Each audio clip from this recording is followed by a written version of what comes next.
নমস্কাৰ প্ৰিয় দৰ্শকসকল, আশাবৰা আইদেউৰ আন এটা খণ্ডলৈ আপোনালোকক আদৰণি জনালোঁ। আজি সকলোকে এটা ব্যক্তিগত কথা সুধিব পাৰোঁনে? আপোনালোকে বাৰু কোনো কঠিন সময়ৰ মাজেদি গৈ আছে নেকি? জীৱনত কোনো কষ্ট আছে নেকি যি মনৰ পৰা আঁতৰিব নিবিচাৰে? এনেকুৱা সম্পৰ্কত আছে নেকি বাধ্যতাৰ মাজত চলিছে নতুবা ভগ্নতাৰ অনুভৱ কৰিছে? এয়াও হ'ব পাৰে এক শাৰীৰিক ৰোগে কাহিল কৰিছে, অথবা অতীতৰ এনে কিবা জখম যি দূৰ নোহোৱা যেন অনুভৱ হয়। এনে বিষয়ত আমি হতাশ হৈ পৰোঁ। আমাৰ ভাৱ হয় আমি যেন ভিতৰত কিবা এটা গধুৰ বোজা বৈ আছোঁ। ঈশ্বৰৰ সত্যতাই এগৰাকী মহিলাৰ জীৱনলৈ কেনেকৈ সুস্থতা বা নিৰাময় আনে? আমি ভগ্ন হৃদয়ৰ যন্ত্ৰণাত আছোঁ নেকি? আত্মসন্দেহৰ সৈতে যুঁজি আছোঁ নেকি? নে কেৱল আশা প্ৰত্যাশাক লৈ ক্লান্ত অনুভৱ কৰিছোঁ?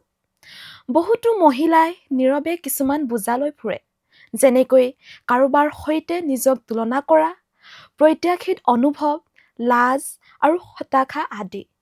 আদি পুস্তকত আৰম্ভণিতে আমি দেখিবলৈ পাওঁ যে ঈশ্বৰে নাৰীক উদ্দেশ্যৰে নিজৰ প্ৰতিমূৰ্তিত মৰ্যাদা আৰু অভিপ্ৰায়েৰে সৃষ্টি কৰিছিল। তথাপিও জীৱনৰ যাত্ৰাপথত আমি ক'ৰবাত মৰ্মাহত হওঁ। আমাক লৈ কটু কথা কয়, বেয়া সিদ্ধান্ত লয়। আমি এনে সময়বোৰ পাৰ কৰোঁ যিয়ে আমাক ভগ্ন কৰিব পাৰে। কিন্তু ভনীসকল, ইয়াত এটা সুন্দৰ সত্য আছে। সেয়া হৈছে ঈশ্বৰৰ বাক্যই কেৱল আমাৰ দুখকে নেদেখুৱায়, বৰং তাৰ মাজত বাক্যই আমাৰ আশা পূৰণ কৰে। হিতোপদেশ পুস্তকত পোনপটীয়াকৈ এই কথা কৈছে, হে মোৰ বোপা, মোৰ বাক্যলৈ মনোযোগ কৰা আৰু মোৰ কথালৈ কাণ পাতা। সেইবোৰ তোমাৰ দৃষ্টিৰ অগোচৰ নহওক, সেইবোৰ তোমাৰ হৃদয়ৰ ভিতৰত ৰাখা, কিয়নো যিবিলাকে সেইবোৰ পায় সেইবিলাকলৈ সেইবোৰ জীৱনস্বৰূপ আৰু সেইবিলাকৰ সৰ্বশৰীৰলৈ স্বাস্থ্যস্বৰূপ।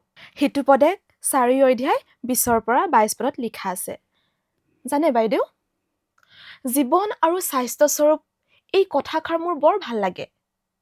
ঈশ্বৰৰ বাক্যবোৰ কেৱল নিৰ্দেশনাৰে ভৰা নহয়, কিন্তু ই আমাক সুস্থ কৰিব পৰা ঔষধো হয়।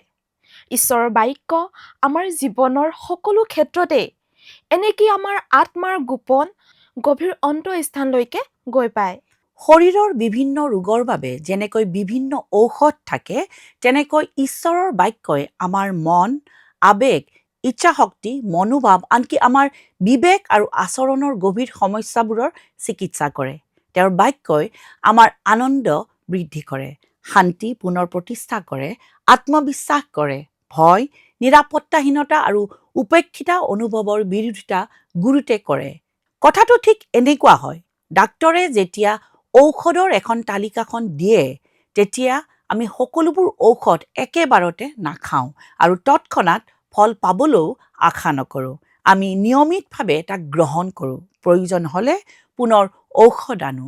আমি এই প্ৰক্ৰিয়াত ভৰসা ৰাখি চলোঁ। যদি আমি এই বাইবেলখনো একেদৰে নিয়মিতভাৱে ভৰসা ৰাখি গ্ৰহণ কৰি চলোঁ, তেতিয়া কি হ'ব? কিন্তু দ্ৰুত সমাধান পোৱাৰ উপায় হিচাপে নহয়, আমাৰ দুখভৰা হৃদয়ৰ কাৰণে নিতৌ সেৱন কৰিবলগীয়া ঔষধ হিচাপেহে। আমি যেতিয়া আঘাত পাওঁ, আৰোগ্যতাৰ পৰিৱৰ্তে সাময়িক উপশম বিচাৰি বেণ্ডেড লওঁ। তেজ ওলোৱা বন্ধ কৰিবলৈ আমি কাৰোবাক মাতোঁ বা কিবা বিচাৰোঁ। আমাৰ বেণ্ডেড হ'ব পাৰে এনে লোকসকল যাৰ ওপৰত আমি বহুত বেছি নিৰ্ভৰশীল।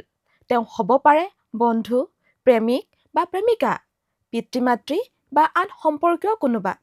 এই সকলৰ ভাৱ-ভংগী, স্বভাৱ ক্ষতিকাৰক অভ্যাসৰো হ'ব পাৰে, যেনে খোৱা বোৱাত বিশৃংখল, নিষেধ বস্তু সেৱনকাৰী, আনক নিয়ন্ত্ৰণত ৰখাৰ প্ৰৱণতা, অতিশয় খঙত থকা আদি।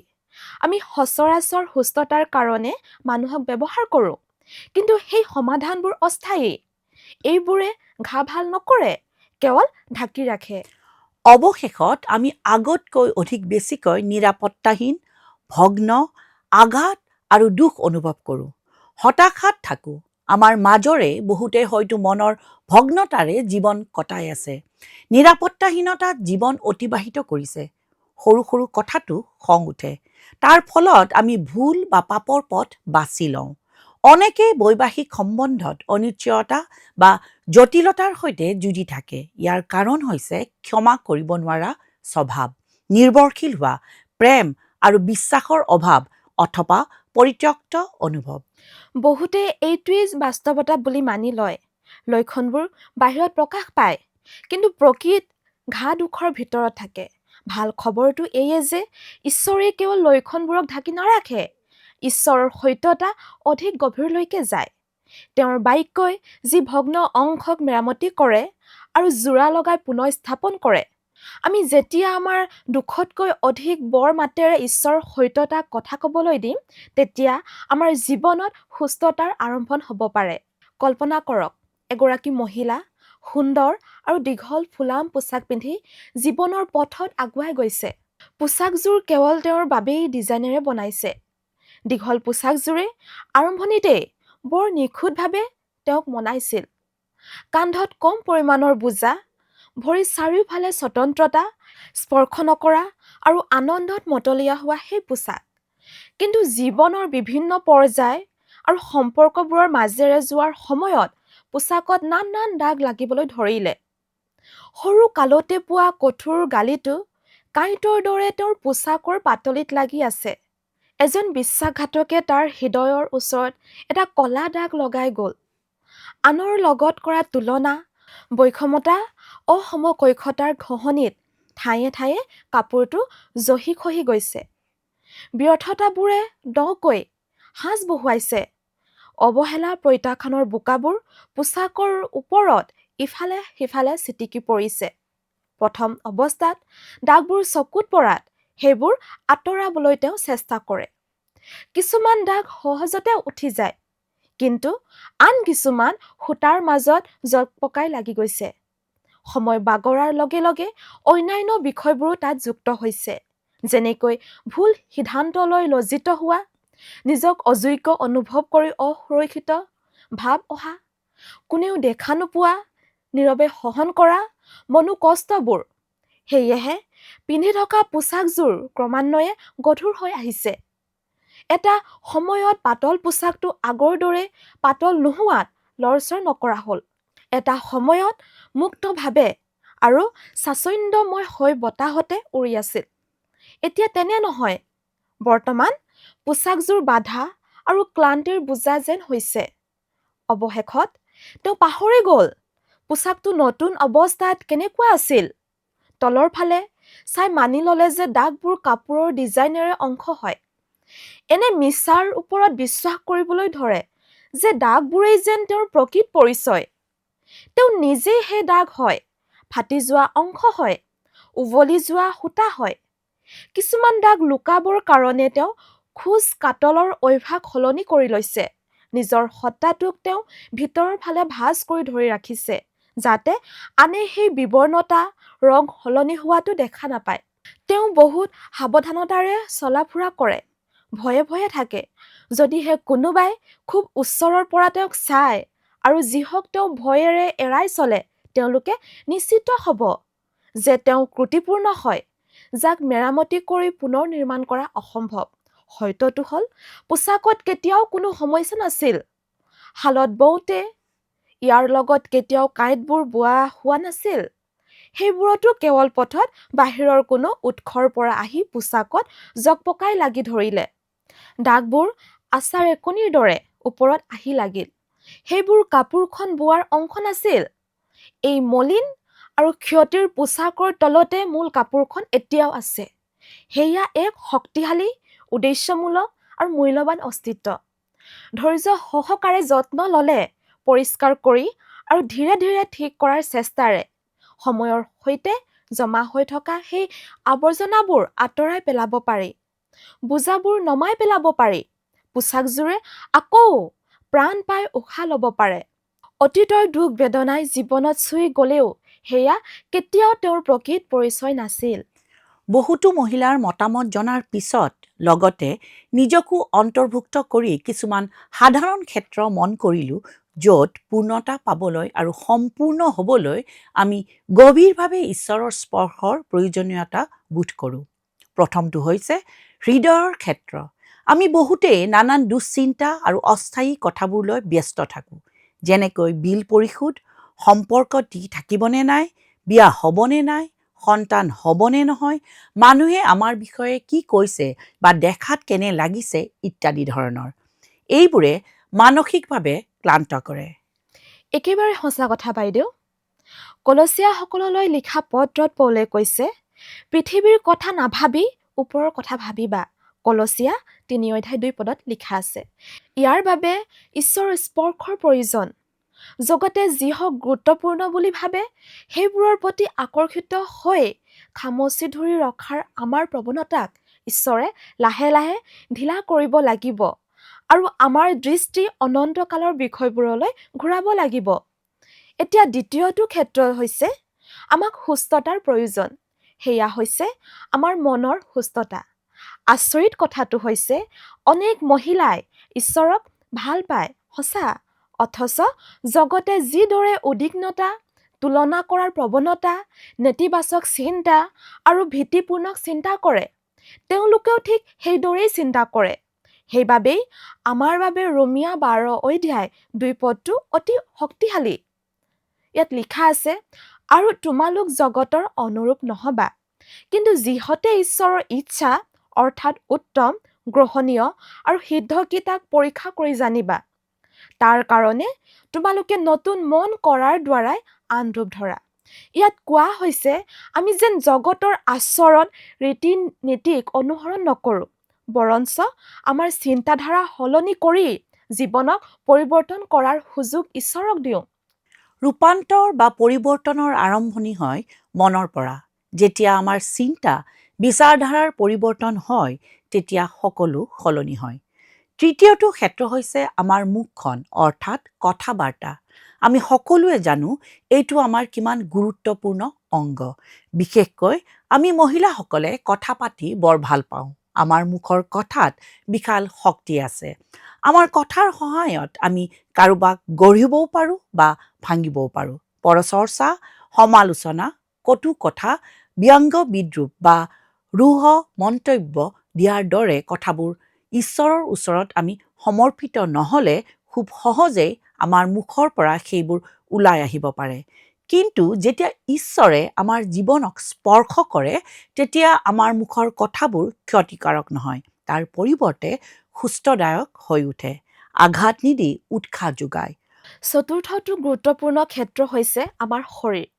আমি শৰীৰৰ ওজন, কেলৰীৰ হিচাপ বা পোছাকৰ চাইজ আদি বিষয়বোৰলৈ ব্যস্ত থাকোঁ। যদিও নিজৰ স্বাস্থ্যৰ প্ৰতি যত্ন লোৱাটো দৰকাৰ, কিন্তু আমি এই কথাও মনত ৰখা উচিত যে আমাৰ শৰীৰ ঈশ্বৰৰ মন্দিৰ হয়। সেয়েহে শাস্ত্ৰই সোঁৱৰাই যে পবিত্ৰতা অধিক ৰূপে গুৰুত্বপূৰ্ণ। পবিত্ৰতা হৈছে আমাৰ জীৱনে ঈশ্বৰৰ প্ৰতিচ্ছবি বহন কৰিছেনে নাই। অন্তিম ক্ষেত্ৰটো আমাৰ আৱেগ অনুভৱ। এনেকুৱা দিনো আমাৰ আহে যেতিয়া মানসিক চাপ নাইবা পাৰিপাৰ্শ্বিক পৰিস্থিতিবোৰে আমাক আগুৰি ধৰে। এই দিনবোৰত আমি অস্থিৰ, খঙিয়াল আৰু মানসিকভাৱে দুৰ্বল অনুভৱ কৰি ভাঙি পৰোঁ। কিন্তু ফিলিপিয়া 4:6-7 আমাক এটা প্ৰতিশ্ৰুতি দিছে। তোমালোকে একোলৈ চিন্তা নকৰিবা, কিন্তু সকলো বিষয়তে তোমালোকৰ যাচনা, ধন্যবাদযুক্ত প্ৰাৰ্থনা আৰু নিবেদনেৰে ঈশ্বৰৰ আগত জনোৱা হওক। তাতে সকলো বুদ্ধিতকৈ উত্তম যি ঈশ্বৰৰ শান্তি, সেয়ে যীশুখ্ৰীষ্টত তোমালোকৰ হৃদয় আৰু মতিক পহৰা দিব। যেতিয়া আমি বাক্যৰ দৰে চলোঁ, ঈশ্বৰে আমাক এনে শান্তি দান কৰে যি মানুহৰ বোধৰ অগম্য। ঈশ্বৰৰ শান্তিৰ দ্বাৰা চালিত এগৰাকী মহিলাই কেতিয়াও নিজৰ মানসিক সন্তুলন হেৰুৱাৰ চিন্তা বা অস্থিৰতাৰ ভয়ত নাথাকে। তেওঁ এক প্ৰশান্তি আৰু নিৰাপদ অৱস্থানত জীৱন কটায়, স্থিৰ, সুদৃঢ় আৰু ঈশ্বৰৰ বাহুৰ মাজত। অতি লাগতিয়াল ব্যাখ্যা নহয়নে? আমাৰ সত্তাৰ প্ৰতিটো অংশতে ঈশ্বৰৰ স্পৰ্শ, তেওঁৰ সুস্থতা দান আৰু জীৱন পৰিৱৰ্তন কৰা সত্যতাৰ প্ৰয়োজন। আটাইতকৈ ভাল লগা কথাটো কি জানেনে? ঈশ্বৰৰ বিশ্বস্ত, বিশ্বাসযোগ্য। জীৱনৰ প্ৰতিটো ক্ষেত্ৰতে আমাৰ সৈতে সাক্ষাৎ হ'বলৈ তেওঁ অপেক্ষাত থাকে। প্ৰতিগৰাকী মহিলাৰ জীৱনৰ বাবে ঈশ্বৰৰ ওচৰত এক সুন্দৰ পৰিকল্পনা আছে। তেওঁ আমাক সেই স্থানতে সুস্থ কৰিব বিচাৰে য'ত আমি কষ্টত আছোঁ। যীশুৱে কৈছিল তেওঁ আমাক প্ৰচুৰ জীৱন দিবলৈ আহিল আৰু সেই প্ৰচুৰ জীৱনত সামগ্ৰিকভাৱে সম্পূৰ্ণতা অন্তৰ্ভুক্ত আছে, শাৰীৰিক, আধ্যাত্মিক, মানসিক আৰু আৱেগিক। যিচয়া 40 অধ্যায়ৰ 31 পদত ঈশ্বৰে প্ৰতিজ্ঞা কৰিছে, কিন্তু যিবিলাকে জিহুৱালৈ অপেক্ষা কৰে তেওঁবিলাকে নতুন নতুন বল পাব। তেওঁবিলাকে কুৰৰ পক্ষীৰ দৰে দেউকাৰে ওপৰলৈ উৰিব। তেওঁবিলাকে লৰ মাৰি শ্ৰান্ত নহ'ব। তেওঁবিলাকে গমন কৰি ভাগৰ নাপাব। যিসকলে প্ৰভুৰ অপেক্ষাত থাকে তেওঁলোকে নতুন শক্তি লাভ কৰে। প্ৰভুৰ অপেক্ষাত থকা মানে একো নকৰি হাত সাৱটি বহি থকা নহয়। ইয়াৰ অৰ্থ হৈছে সক্ৰিয়ভাৱে আশাৰে ঈশ্বৰলৈ বাট চোৱা, তেওঁক বিচৰা আৰু তেওঁক ভৰসা ৰখা, প্ৰাৰ্থনা, শাস্ত্ৰ অধ্যয়ন আৰু ধ্যান কৰিবলৈ ঈশ্বৰৰ সান্নিধ্যত নীৰৱে বহিবৰ কাৰণে সময় উলিয়াই লোৱা। ঠিক এনেকুৱা এক দৃশ্য, এটা ভিৰ কোঠাৰ মাজত এগৰাকী মহিলাই থিয় হৈ মনে মনে সকলো চম্ভালি আছে। কাৰো দৃষ্টিগোচৰ নোহোৱাকৈ তাই থিয় হৈ আছে। কোনোবাই সোধাৰ আগতে তাই পুনৰ কাপোৰবোৰ ভৰাই দিছে। নিজৰ চাকৰিৰ নিয়োগপত্ৰৰ কথা তাইৰ মনত আছে। পৰিস্থিতিৰ চাপ নিজৰ কান্ধত তুলি লৈছে। নিজৰ আৱেগ অনুভৱক আঁতৰাই আনৰ অনুভৱবোৰৰ খবৰ ৰাখিছে। তাই কৰ্মৰ নিয়ম মানি চলে, কাপোৰ কানিবোৰ গোটাই ৰাখে, মেছেজৰ উত্তৰ দিয়ে, গীৰ্জাৰ সেৱা উপাসনাতো অংশ লয় আৰু পৰিয়ালৰো যত্ন লয়। এই সকলোকে তাই কৰে। দিনটোৰ শেষত তাই ভাবে কোনোবাই বাৰু সঁচাকৈয়ে তাইক আৰু তাই কৰা কামবোৰ চাই আছে নেকি? কোনো স্বীকৃতি নাই, নাই হাত চাপৰি, কেৱল আছে মানুহৰ চকুত নপৰা এক নীৰৱ বেদনা। সময়ত তাই এই অনুভৱে হৃদয়ৰ গভীৰতাত গৈ থিতাপি ল'ব পাৰে। বিশ্বাস কৰিবলৈ আৰম্ভ কৰিব যে যিহেতু তাইলৈ কাৰো মনোযোগ নাই, তাই এগৰাকী উপেক্ষিতা গুৰুত্বহীন মহিলা। কামৰো যিহেতু কোনো স্বীকৃতি নাই, সেয়ে তাইৰ কোনো প্ৰয়োজনীয়তা নাই। তাইৰ পৰিশ্ৰমত সকলোৰে মৌনতা দেখি মূল্যহীন অনুভৱ কৰিব পাৰে। মানুহে উপেক্ষা কৰিলেও স্বৰ্গই তাইক উপেক্ষা নকৰে। ৰাতিৰ আকাশত তাই অকলে থকা এক তৰাৰ দৰে। এজন সাধাৰণ মানুহৰ বাবে সেইটো হয়তো ক্ষুদ্ৰ, নিষ্প্ৰভ আৰু কৌটি কৌটি তৰাৰ মাজত প্ৰায় হেৰাই যোৱা এটা তৰা হ'ব পাৰে। কিন্তু যিজনে তৰাটোক সেই ঠাইত স্থাপন কৰিছে তেওঁ তাৰ সঠিক অৱস্থান, উজ্জ্বলতা আৰু নাম সকলো জানে। ঈশ্বৰৰ চকুৱে মহিলাগৰাকীক নেদেখাকৈ কেতিয়াও পাৰ হৈ নাযায়। তেওঁ ভিৰ, জনপ্ৰিয়তা বা দৃশ্যমান যোগ্যতাৰ বিচাৰ কৰি মানুহৰ মূল্যাংকন নকৰে। তেওঁ এই বিষয়তহে দৃষ্টি দিয়ে যিবোৰ আনে নেদেখে, যেনেকৈ মানুহৰ অদৃশ্য বিশ্বাস, নীৰৱ প্ৰাৰ্থনা, আনে লক্ষ্য কৰাৰ আগতে মচি পেলোৱা চকু পানীবোৰলৈ। বাইবেলৰ আদি পুস্তকত হাগাৰ নামৰ মহিলাগৰাকীৰ কথা বৰ্ণনা কৰা হৈছে। তেওঁ পৰিত্যক্ত আৰু উপেক্ষিতা অনুভৱ কৰি মৰুভূমিৰ ফালে পলাই গৈছিল।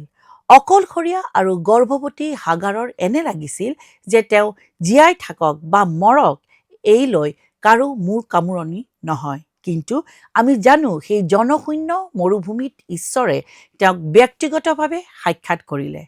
হাগাৰে তেওঁক সম্বোধন কৰিলে, মোক দেখা পোৱা ঈশ্বৰ। যিজন ঈশ্বৰে মোক দেখিছে, ভিৰলৈ চোৱা ঈশ্বৰ নহয়, ক্ষমতাশালী লোকক চোৱা ঈশ্বৰ তেওঁ নহয়। তেওঁ এনে এজন ঈশ্বৰ যিজনে মোলৈ দৃষ্টি ৰাখে। সেই একেই সত্য আজিও চলি আছে। কৰ্মক্ষেত্ৰত, পৰিয়ালত বা বন্ধু বান্ধৱৰ মাজত কোনেও হয়তো সকলোৰে দৃষ্টিৰ বাহিৰত যেন অনুভৱ কৰিব পাৰে, কিন্তু কেতিয়াও ঈশ্বৰৰ দৃষ্টিৰ পৰা তেওঁ বাহিৰত নহয়। আমাৰ স্বৰ্গীয় পিতৃয়ে আমি স্বাধীনভাৱে জীৱন যাপন কৰাটো বিচাৰে। তেওঁ আমাৰ পৰা অধিক ভাল কৃতিত্ব বা পাৰফৰ্মেঞ্চ নিবিচাৰে, মাত্ৰ বিচাৰে আমি যেন তেওঁৰ সান্নিধ্যলৈ আহোঁ, তেওঁৰ সৈতে সাহসেৰে চলোঁ, বিশ্বাসেৰে সৈতে তেওঁক আমি সুস্থতা কৰিবলৈ দিওঁ। যেতিয়া শুভবাৰ্তালৈ চাওঁ, এটা বিষয় স্পষ্ট হয় যে যীশুৱে সদায় সেই লোকসকলৰ কাষলৈ গৈছিল যিসকল লোক দুখী আৰু যন্ত্ৰণাত আছিল। তেওঁ ৰোগীক সুস্থ কৰিছিল, অলৌকিক কাম কৰিছিল, অশুভ আত্মাৰ কবলৰ পৰা মানুহক মুক্ত কৰিছিল আমি আশা কৰা সময় বা পদ্ধতিত ঈশ্বৰে কাম নকৰে। ঈশ্বৰে আমাৰ চিন্তা শক্তিৰ বাহিৰত গৈ কাম কৰে। আমাৰ নিখুঁত মুহূৰ্তৰ বাবে তেওঁ অপেক্ষা নকৰে। সামাজিক আৰু সাংস্কৃতিক সীমাৰ বাহিৰলৈ গৈ দুখিত আত্মাক স্পৰ্শ কৰি পুনৰুদ্ধাৰ কৰে আৰু আশা ঘূৰাই আনে। শুভবাৰ্তাত বৰ্ণিত কমেও 6গৰাকী মহিলাৰ জীৱনত আমি এয়া দেখিবলৈ পাওঁ। তেওঁ প্ৰত্যেকৰ বাবে সময় দিছিল। তেওঁৰ স্পৰ্শই আৰোগ্যতা আৰু মুক্তি আনিছিল। ভগ্ন দশা আৰু লাজক তেওঁ সুন্দৰতালৈ পৰিৱৰ্তন কৰিলে, যি ঘটনাবোৰে আজিও আমাৰ মনলৈ আশা কঢ়িয়াই আনে। মাৰ্কে লিখা শুভবাৰ্তা 5 অধ্যায় 27 পৰা 34 পদত বৰ্ণিত মহিলাগৰাকীৰ বিষয়ে কিছু কথা পাতোঁ। বছৰ বছৰ ধৰি তাই ৰক্তক্ষৰণৰ অসুখত ভুগি আছিল। তাই বিশ্বাস কৰিছিল মানুহৰ পক্ষে যি অসম্ভৱ, যীশুৰ বাবে সম্ভৱ। শাস্ত্ৰত কৈছে যে যেতিয়া তাই যীশুৰ চোলাৰ আগটো চুলে, তেওঁৰ পৰা শক্তি ওলাই গ'ল। যীশুৱে লগে লগে বুজি পালে যে কোনোবাই তেওঁক স্পৰ্শ কৰিছে। মই তেওঁৰ সেই মৰম সনা চকু দুটা কল্পনা কৰোঁ। যেতিয়া তেওঁ মহিলাগৰাকীলৈ চালে, তাই নিশ্চয় ভয়তে কঁপি আছিল, হয়তো লাজ অপমানৰ আশংকা কৰিছিল। কিন্তু যীশুৰ তেনে কোনো প্ৰতিক্ৰিয়া নাছিল। বৰঞ্চ তেওঁ কৈছিল, আইটি, তোমাৰ বিশ্বাসেই তোমাক ৰক্ষা কৰিলে। কুশলে যোৱা, তোমাৰ ব্যাধিৰ পৰা সুস্থ হোৱা। আজি আমাৰ বাবে এয়া আন এক সত্য। যেতিয়া আমি আমাৰ যন্ত্ৰণা আৰু ভগ্নতাৰে যীশুৰ ওচৰলৈ যাওঁ, তেতিয়া তেওঁ বিশ্বস্ত থাকে। তেওঁ আমাৰ প্ৰয়োজনীয়তাবোৰ পূৰণ কৰে, আমাৰ জীৱনলৈ শান্তি আৰু মুক্তিৰ বাৰ্তা আনে। তাৰ পিছত যোহন 4 অধ্যায় 1 পৰা 42 পদত কুৱাৰ কাষত লগ পোৱা এগৰাকী মহিলাৰ কাহিনী পাওঁ। যীশুৱে পোনে পোনে চমৰীয়ালৈ যোৱাৰ সিদ্ধান্ত ল'লে, যি অঞ্চলটোত ইহুদীসকলে হেয়জ্ঞান কৰি এৰাই চলে।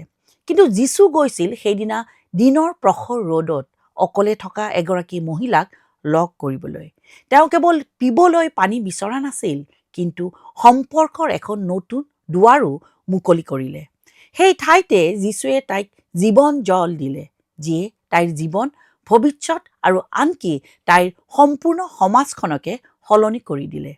ইয়াত মোক যি কথাটোৱে অতি বেছিকৈ প্ৰভাৱিত কৰে, সেইটো হৈছে যীশুৱে ইমান ব্যক্তিগতভাৱে যে আমাৰ সৈতে সম্পৰ্ক গঢ়িব পাৰে। আমাৰ অতীত, বৰ্তমানৰ সংগ্ৰাম আৰু আমাৰ ভৱিষ্যত তেওঁ জানে। তেওঁ আমাৰ জীৱনলৈ আহি আমাক আশা, জীৱন, ক্ষমা আৰু নতুনকৈ জীৱন আৰম্ভ কৰিবলৈ সুযোগ আনি দিয়ে। ঈশ্বৰৰ সময় আমি বুজি নাপাওঁ। ভাৱ হয় তেওঁ লেহেমীয়া গতিৰে কাম কৰিছে, অথবা এনে লাগে যে তেওঁ প্ৰাৰ্থনাৰ কোনো সঁহাৰিয়ে দিয়া নাই। সত্যটো হ'ল ঈশ্বৰে আমাৰ জীৱনৰ কাহিনী জানে। আৰম্ভণি, মধ্যৱৰ্তী অংশ আৰু অন্ত তেওঁ জানে। তেওঁৰ নিজস্ব পৰিকল্পনা আছে। পৰিস্থিতিবোৰ যেতিয়া হতাশাজনক যেন লাগে, তেতিয়াও তেওঁ আমাৰ সমস্যাবোৰক আৰু ভগ্ন কাহিনীবোৰক সুন্দৰতালৈ ৰূপান্তৰিত কৰিব পাৰে। শত্ৰুৱে যিহক ক্ষতি কৰাৰ উদ্দেশ্যে কৰে, ঈশ্বৰে তাক মংগলৰ উদ্দেশ্যে ব্যৱহাৰ কৰিব পাৰে। তেওঁ এনে কিছুমান কাম কৰিব পাৰে যিটো কেৱল তেওঁহে কৰিবলৈ সমৰ্থ। যোহন 8 অধ্যায় 1 পৰা 11 পদত বৰ্ণনা কৰা বেবিচাৰত ধৰা পৰা মহিলাগৰাকীৰ কাহিনীটো চাওঁ। পাপে আমাৰ সকলোৰে ওপৰত কেনেদৰে প্ৰভাৱ পেলায়, এইটো তাৰে এক শক্তিশালী উদাহৰণ। সেই মহিলাগৰাকীয়ে প্ৰকৃততে আমাক প্ৰতিনিধিত্ব কৰিছে। আমি কোনোৱেই পাপৰ পৰা মুক্ত নহয়। ধৰ্মগুৰুসকলেও যীশুক ফান্দত পেলাবলৈ চেষ্টা কৰিছিল, কিন্তু তেওঁ তেওঁলোকৰ ষড়যন্ত্ৰৰ ঊৰ্ধত গ'ল। সকলোৱে ইচ্ছা কৰিলে মহিলাগৰাকীক দোষী কৰি নিন্দা কৰিবলৈ, কিন্তু যীশুৱে তাৰ পৰিৱৰ্তে তাইক দয়া, প্ৰেম আৰু ক্ষমা কৰিলে। কাহিনীটো মোৰ বৰ ভাল লাগে।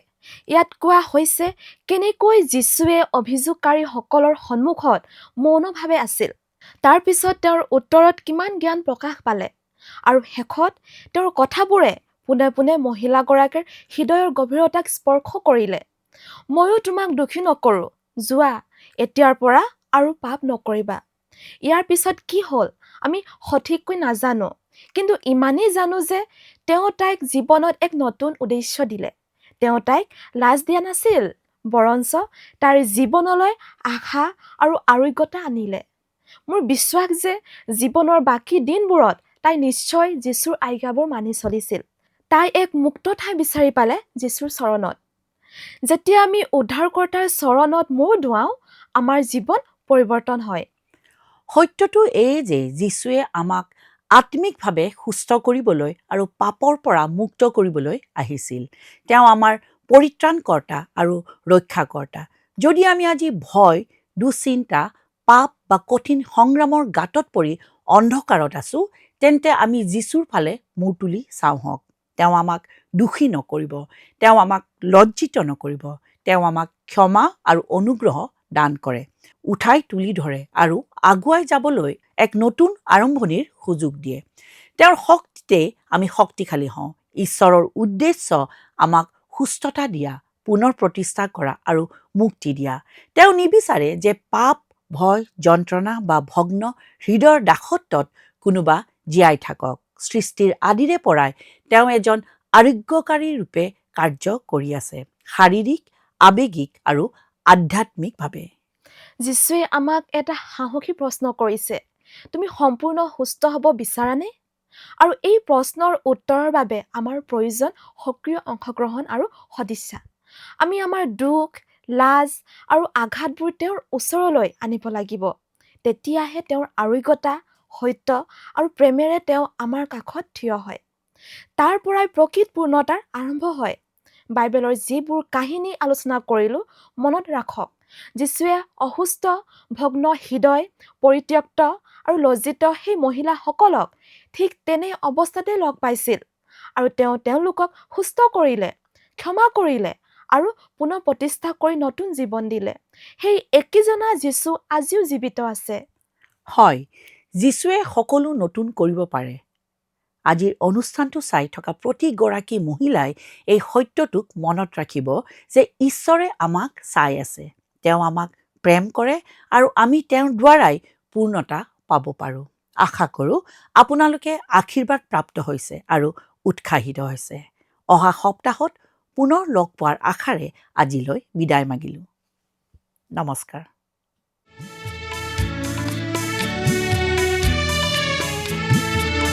জাগা হে বন্ধু, জাগা হে বন্ধু, কলা ঘুমতিৰি শুই থাকোঁতেই বেলি লহিয়াই আৰু নকৰা দেৰি।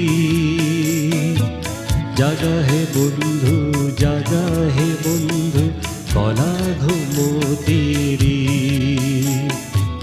শুই থাকোঁতেই বেলি লহিয়াই আৰু নকৰা দেৰি। শুনাহে আজি শুভ বাতৰি, হৃদয় শান্ত কৰা, সৰগৰ দুৱাৰ হ'ল মুকলি, দুনয়ন ভৰি চোৱা। শুনাহে আজি শুভ বাতৰি, হৃদয় শান্ত কৰা, সৰগৰ দুৱাৰ হ'ল মুকলি, দুনয়ন ভৰি চোৱা। প্ৰিয় দৰ্শকবৃন্দ, আশা কৰোঁ আপোনালোকৰ এই অনুষ্ঠানটি চাই ভাল লাগিছে। আৰু যদি আপোনালোকে ভাবে যে আপোনালোকৰ প্ৰাৰ্থনাৰ প্ৰয়োজন আছে, তেনেহ'লে স্ক্ৰীনত দিয়া মোবাইল নম্বৰত যোগাযোগ কৰিব পাৰে।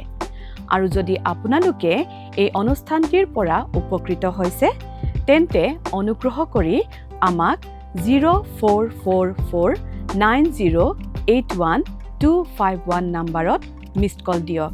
আমি প্ৰতিজন মিছড কল দাতাৰ পৰা এজনকৈ দৰ্শক বাছি ল'ম আৰু সেই দৰ্শকৰ নাম আমাৰ অনুষ্ঠানত প্ৰকাশ কৰা হ'ব আৰু এটি উপহাৰ প্ৰেৰণ কৰা হ'ব।